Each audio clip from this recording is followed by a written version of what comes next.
અમદાવાદના જૂના સર્કિટ હાઉસમાં જનમાન પાર્ટીનું રાષ્ટ્રીય લોકદળમાં વિલીનીકરણ થયું.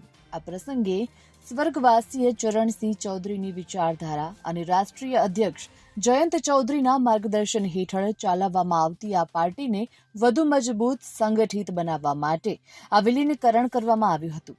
આ પ્રસંગે રાષ્ટ્રીય લોકદળના રાષ્ટ્રીય મહામંત્રી ડોક્ટર ત્રિલોક ત્યાગી ખાસ ઉપસ્થિત રહ્યા હતા અને તેમણે જનમાન પાર્ટીના ભૂતપૂર્વ પ્રમુખ પ્રકાશ રાજપૂતને ગુજરાતના કાર્યકારી પ્રમુખ તરીકે નિયુક્ત કર્યા હતા. મહામંત્રી અરુણ તિવારી સહિત તમામ કાર્યકરોનું પાર્ટીમાં સ્વાગત કરવામાં આવ્યું હતું. આ ઉપરાંત તેમણે ચૌધરી ચરણસિંહજીને ભારત રત્ન આપવા બદલ વડાપ્રધાન નરેન્દ્ર મોદીજીને અભિનંદન પાઠવ્યા હતા અને ઓપરેશન સિંધુની સફળતા માટે સરકાર તેમજ ભારતીય સેનાનો આભાર પણ માન્યો હતો. એનડીએ સાથે સંકળાયેલા રહીને સહકાર આપીને તેઓ ગુજરાતના મુદ્દાઓ માટે પોતાને સંગઠિત કરશે. તેમને ઉચ્ચ સ્તરે સરકાર સમક્ષ રજૂ કરશે અને વિવિધ મુદ્દાઓનું નિરાકરણ લાવશે.